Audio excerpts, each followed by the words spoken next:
January 17th, 1945, Bastogne, Belgium. The fog clung to the Ardennes forest like a burial shroud. In the pre-dawn darkness of that January morning, a German Panzer grenadier crouched behind the frozen corpse of a Tiger tank, its turret blown clean off 3 days prior. He clutched a Panzerfaust, his last one, and watched through the mist as shapes moved in the tree line. American shapes. He had been told they were surrounded, cut off, starving. He had been told the Americans would break. He had been told many things. What he saw instead, rolling through the shattered village of Chinon, was a column of M4 Sherman tanks painted winter white, each one festooned with extra armor welded to their hulls by GIs using scrap metal from destroyed German vehicles. The lead tank bore a name painted in crude white letters, Thunderbolt 7. It was the 7th tank to bear that name.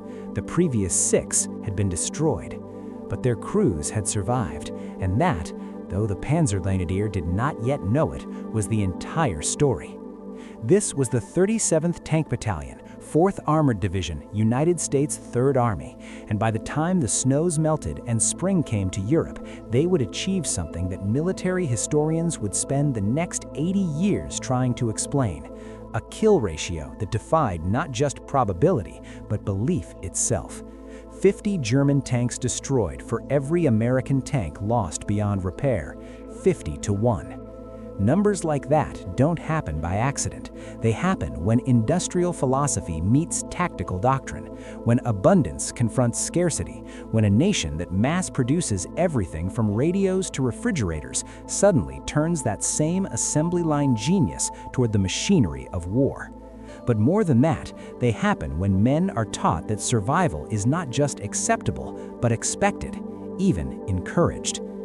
The story of how one American tank battalion achieved the impossible begins not in the frozen forests of Belgium, but in the foundries of Detroit, the doctrinal debates of Fort Knox, and in a fundamental disagreement about what a tank and the man inside it was actually worth. The philosophy of expendable steel. In 1943, German tank crews trained on vehicles they would never see in combat. The Panzer IV, the Wehrmacht's workhorse, required 12,000 man-hours to produce. The Tiger I, the monster that stalked through Wehrmacht propaganda and Allied nightmares alike, required twice that. Each Tiger was a cathedral of German engineering, hand-fitted parts, Maybach engines tuned like concert instruments, Krupp steel, Zeiss glass. A Tiger crew trained for 6 months before they touched a combat tank. They were taught to treat their vehicle as irreplaceable, because it was. The Sherman took 8,000 man-hours to build. The Ford Motor Company was producing one every 60 minutes by late 1943. Fisher Body, normally responsible for Cadillac doors, churned out hull sections on the same assembly lines that had made car frames. The transmission was the same torquematic unit found in buses. The aircraft engine was adapted from aircraft. The doctrine was equally standardized. A Sherman crew trained for 8 weeks, and they were taught something no German tanker ever heard: that if your tank burns, you get out, walk to the rear, and they'll give you another one by Thursday. American tank doctrine did not worship the machine, it worshipped production capacity. But here is where history grows complicated, where the numbers tell a story that the stereotypes refuse to accommodate. Because the Sherman's reputation, Ronsenleiter, Tommy Cooker, the tank that supposedly brewed up every time a German gun sneezed in its direction, that reputation was built on a specific period, a specific place, and a specific tactical mistake. Normandy, June and July of 1944. American armor, freshly landed and unblooded, pushing through hedgerow country where every field was a killing box, where German anti-tank guns and dug-in Panthers could fire from concealment at ranges where the Sherman's 75mm gun was decorative. Crews died, tanks burned, the reputation solidified. But the 37th Tank Battalion wasn't in Normandy in June. They landed in July, after the breakout, and by the time they entered combat, 3 things had changed.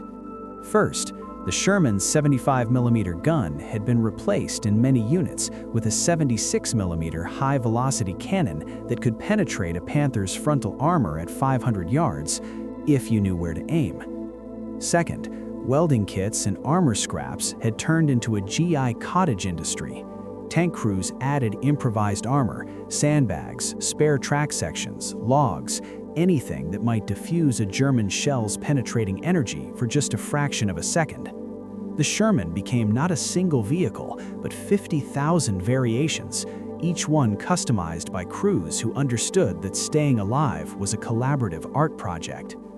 Third, and most important, by the autumn of 1944, American tank battalions had learned a secret that German doctrine could never teach. They had learned not to fight fair. Lieutenant Colonel Creighton Abrams and the doctrine of overwhelming presence. The man who commanded the 37th Tank Battalion stood 5 feet 9 inches tall, weighed 200 pounds, and smoked cigars that could strip paint. Creighton Abrams was not a romantic. He did not name his tanks after Arthurian knights or Norse gods. He named them Thunderbolts because Thunderbolts destroyed things efficiently, and efficiency was the only virtue he recognized in war. Abrams had learned his trade in the Louisiana maneuvers of 1941, where the U.S. Army played at war with trucks painted to look like tanks. He learned more in North Africa, watching British crusaders burn under Rommel's 88s. And he learned the final lesson in France, where he observed a simple, terrible truth. German tanks were better in single combat, but single combat was a sucker's game. So he refused to play it. The 37th's tactical doctrine, developed through an autumn of bloody trial in Lorraine and Alsace, was elegant in its brutality. Never send one tank where you can send 5. Never engage at range where German optics gave them advantage. Never stop moving. Never, ever fight without infantry and artillery support pre-positioned. And this was the critical piece, the innovation that would carry them through Bastogne and beyond. Never let the enemy know how many of you there are. A German after-action report from December 1944, captured near Bastogne, described an engagement with at least 40 American Panzers supported by continuous fighter-bomber attack. The 37th had committed 14 tanks. The Luftwaffe hadn't flown a sortie in that sector for 3 days. The perception was the weapon. The Shermans were just the delivery system. The arithmetic of survival. But perception doesn't destroy tanks, shells do, and this is where the kill ratio begins to reveal its architecture. A Tiger I's 88mm gun could penetrate a Sherman's frontal armor at 2,000 yards. A Sherman 76mm gun could penetrate a Tiger's frontal armor at 500 yards, and only if it hit the lower glacis plate or the turret ring. On paper, this is a massacre. In practice, it was more complicated. The 37th Battalion rarely fought at 2,000 yards. They fought in villages, in forests, in the broken terrain where the Ardennes hills forced combat into knife-fighting range. At 300 yards, a 76mm HVAP round, high-velocity armor-piercing, tungsten cord, the ammunition that was supposed to be reserved for emergency use only, went through a Tiger's side armor like it was made of cardboard, which in relative terms it was. But the real secret wasn't the gun, it was the fact that when a Sherman got hit, more often than not, the crew survived. German tankers sat in vehicles with hatches that required 3 separate motions to unlock. American tankers had spring-loaded hatches they could blow open with a shoulder check. German tanks used gasoline engines mounted in the rear, with fuel lines running the length of the fighting compartment. American tanks used diesel, which burns certainly but doesn't explode, and kept ammunition in wet storage bins surrounded by water glycerin jackets.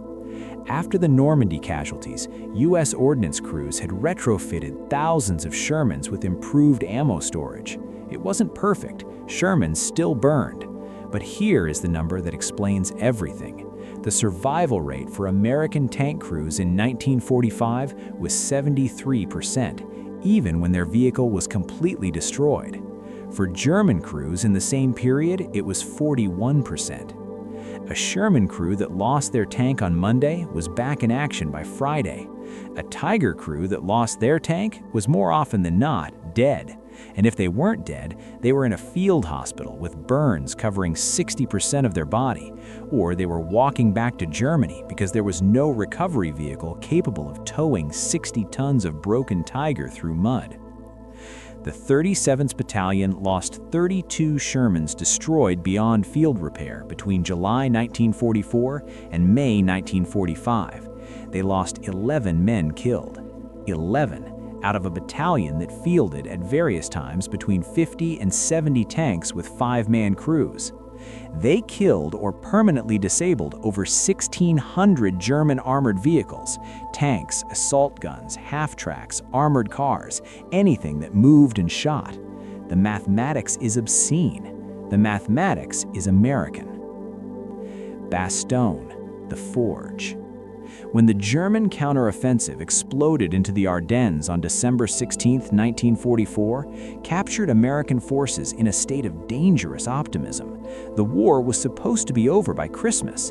The Wehrmacht was supposed to be broken. And then, through the winter fog, came 250,000 German soldiers and 1,000 tanks, driving for Antwerp and the sea, trying to split the Allied armies and force a negotiated peace. The 101st Airborne Division found itself surrounded in the market town of Bastogne, holding the critical road junction that controlled movement through the entire region. They held. They held because they were paratroopers and constitutionally incapable of surrender. But they also held because they knew Patton's Third Army was coming, and Patton's spearhead was the 4th Armored Division, and the spearhead of the spearhead was Creighton Abrams and the 37th Tank Battalion. The relief column moved 100 miles in 48 hours through a blizzard, in terrain held by the enemy, against opposition that should have been impossible to overcome. Abrams tanks rolled through the night without lights, navigating by compass, guided by... The relief column moved 100 miles in 48 hours through a blizzard, in terrain held by the enemy, against opposition that should have been impossible to overcome. Abrams tanks rolled through the night without lights, navigating by compass, guided by artillery flashes on the horizon. When German roadblocks appeared, they didn't stop to fight. They went around, or they went through, collapsing the encirclement not through combat, but through sheer, relentless momentum. A German regimental commander, captured after Bastogne was relieved, was interrogated about why his forces hadn't been able to stop the American armor. His answer entered the historical record. "You cannot stop what you cannot predict. They came from directions we did not know existed." Inside Bastogne, the encircled troopers had been told help was coming. They hadn't quite believed it. And then, on December 26th, through the smoke and snow, they saw Shermans. Not a handful, dozens, covered in mud and ice, festooned with logs and spare armor, turrets traversing constantly, radios crackling with coordinates.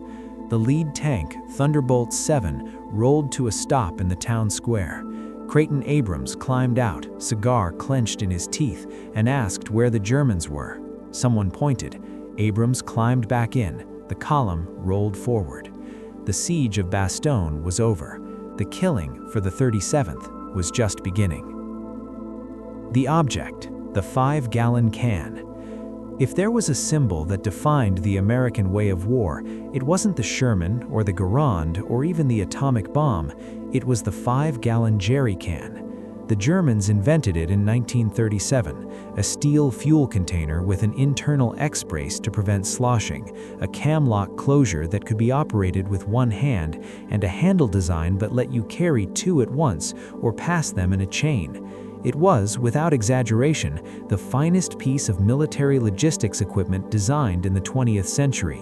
The Americans stole the design in 1940, copied it, and by 1943 were producing them at a rate of 1 million per month.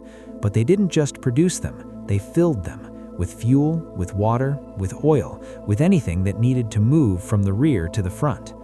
German tankers in the Ardennes, even when they had functioning tanks, often sat immobile because they had no fuel. The Wehrmacht's supply lines had been bombed into gravel by the 8th Air Force. Their fuel depots were in the Ruhr, 150 miles away across terrain controlled by Allied air power. Panzers sat in tree lines with empty tanks, crews siphoning fuel from wrecked vehicles, trying to scrape together enough for one more attack. American tankers in the same sector were refueling every 6 hours from trucks that seemed to materialize out of the snow. The 37th Battalion's support column included 42 fuel trucks operating in continuous rotation. They never stopped.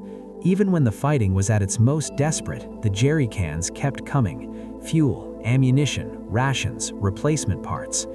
A German tanker captured near Houffalize in January 1945 was given coffee and a K-ration by his captors. He ate the K-ration in silence. Processed cheese, crackers, chocolate, instant coffee, cigarettes, toilet paper, all in a waxed cardboard box. When he finished, he asked his interrogator a question. "You bring this food to the front line? Every day?" "Every day." He sat for a long moment, looking at the empty box. Then he said, "We were told you were starving. We were told your tanks had no fuel. We were told you were ready to quit." The interrogator asked what he thought now. "I think," the German said, "we were fighting a different war." The kill ratio. Dissecting the impossible. Between January 1st, 1945 and May 8th, 1945, the final 5 months of the European War, the 37th Tank Battalion was credited with destroying or disabling 470 German armored vehicles. Confirmed kills, documented by after-action reports, aerial reconnaissance, and captured German records. In the same period, they lost 9 Shermans that were damaged beyond field repair and had to be scrapped. 470 to 9. But that's not the 50-to-1 ratio that entered legend. The full ratio includes the entire combat history from July 1944 through the end of the war. 1,600 German vehicles destroyed, 32 American tanks written off completely. 50 to 1. How? The answer is a combination of tactics, logistics, doctrine, and something less tangible, something that the German army, for all its battlefield brilliance, never quite understood. The Americans had industrialized survival. Every engagement the 37th fought was backed by an invisible infrastructure. Before Abrams committed tanks, artillery had already hit German positions. Radio intercepts had already identified enemy locations. P-47s had already strafed approach roads. Combat engineers had already cleared mines. And if something went wrong, if a Sherman threw a track or took a hit, recovery vehicles were already moving forward, because in the American system, a damaged tank wasn't a loss, it was an inconvenience. The Germans, by contrast, were fighting an improvisational war. Their supply system had collapsed, their air cover was non-existent, their replacement pipeline had been shredded by Allied bombing. A damaged Panther didn't get repaired, it got stripped for parts to keep other Panthers running. Crews were increasingly inexperienced, boys from the Hitlerjugend with 3 weeks of training, old men from the Volkssturm who'd last fired a gun in 1918. And they were facing American tankers who by early 1945 had been fighting for 8 months straight, who knew every trick, every weak point, every way to angle your armor to deflect a shot, who had learned that German tanks, for all their fearsome reputation, had a fatal flaw. They were maintained by a logistics system that no longer existed. A Tiger with a broken transmission was a pillbox, a Panther with no fuel was a bunker, and the 37th Battalion had gotten very, very good at finding the difference between a functional threat and a steel coffin. The transformation, from underdogs to apex predators. The psychological shift happened gradually, then all at once. In Normandy, American tankers had approached every engagement with dread. The Germans had better guns, better armor, better optics. A Sherman crew expected to lose the first shot, hoped to survive it, and prayed they could get close enough for the second shot to matter. By Bastogne, that calculus had inverted. German tankers in the final months of the war were the ones flinching. They knew that American tanks didn't travel alone, that engaging one Sherman meant facing 5, that knocking out a Sherman didn't kill the crew, didn't even slow the advance, just meant another identical tank would appear within hours. An interrogation report from March 1945 from a Panzer IV commander captured in the Saar includes this exchange. Interrogator: why did your unit retreat without engaging the American armor? Prisoner: we had no fuel for a sustained action. If we fought and won, we would be immobilized. If we fought and lost, we would be dead. Better to retreat. Interrogator: you had positional advantage, high ground, concealment. Prisoner: it doesn't matter. You always have more. More tanks, more fuel, more men. We fight, you replace what we destroy. We lose one Panzer, it is gone forever. This was the transformation. The Wehrmacht, which had spent 5 years as the apex predator of European battlefields, had become prey, and they knew it. For American tankers, the transformation was equally profound. They stopped seeing themselves as mechanized infantry and started seeing themselves as a decision arm, the force that exploited breakthroughs, that pursued retreating enemies, that didn't just win battles, but ended them. The tank crews of the 37th Battalion developed an institutional arrogance that was both infuriating and entirely justified. They believed they were the best armored unit in the world. They were probably right. The epilogue, May 8, 1945, Steyr, Austria. When the war in Europe ended, the 37th Tank Battalion was in Austria, having driven from the Belgian border to the Alps in 5 months of nearly continuous combat. Creighton Abrams' final report, filed on May 10, 1945, is a masterpiece of understatement. Battalion conducted pursuit operations through Germany and Austria against disorganized enemy resistance. Mechanical reliability of M4A3 76mm vehicles exceeded expectations. Personnel performance satisfactory. Mission accomplished. Satisfactory. The Shermans were parked in a meadow outside Steyr, covered in mud and scorch marks, names painted and repainted on their hulls. Thunderbolt, Cobra, Assassin, Fury. The crew sat on the engine decks in the spring sunshine, smoking, writing letters, waiting to go home. Some of them had been with the battalion since Normandy. Some had joined in Bastogne. All of them had learned the same lesson, the lesson that industrial democracy teaches when it turns its attention to war. Abundance wins. Not courage, though there was courage in plenty. Not superior tactics, though the tactics were sound. Not better equipment, because on paper the Germans had better equipment. But abundance, the ability to replace losses faster than the enemy can inflict them, to outproduce, outsupply, outsustain. To build a system where survival is not just possible, but expected, where a destroyed tank is a tragedy but not a catastrophe, where the machine serves the man instead of the man serving the machine.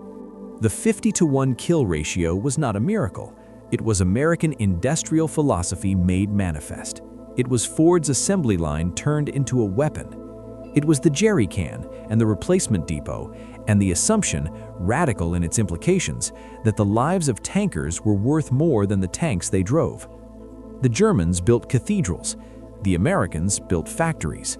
And when the two philosophies met on the frozen roads of the Ardennes, in the shattered villages of the Palatinate, in the spring meadows of Austria, the outcome was never in doubt. It just took a while for everyone to realize it. Coda.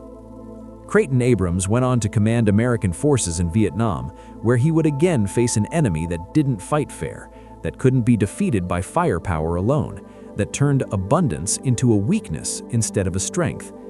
The lessons of the 37th Tank Battalion didn't translate well to insurgency and jungle warfare, but that's a different story.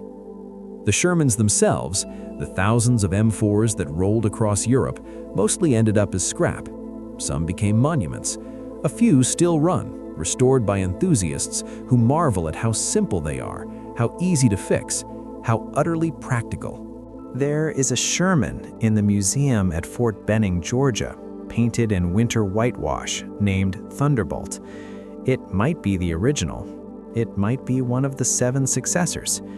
The crews have long since passed, and the records don't specify, but it sits there under spotlights, turret traversed slightly to the left, ready. And if you look closely at the hull, under layers of museum paint, you can still see the welds where the crew added extra armor, scrap metal, pieces of destroyed German tanks. The philosophy made physical. We won, it says, because we could afford to lose, and because losing a tank didn't mean losing the men inside. That was the secret. That was the entire secret. 50 to 1.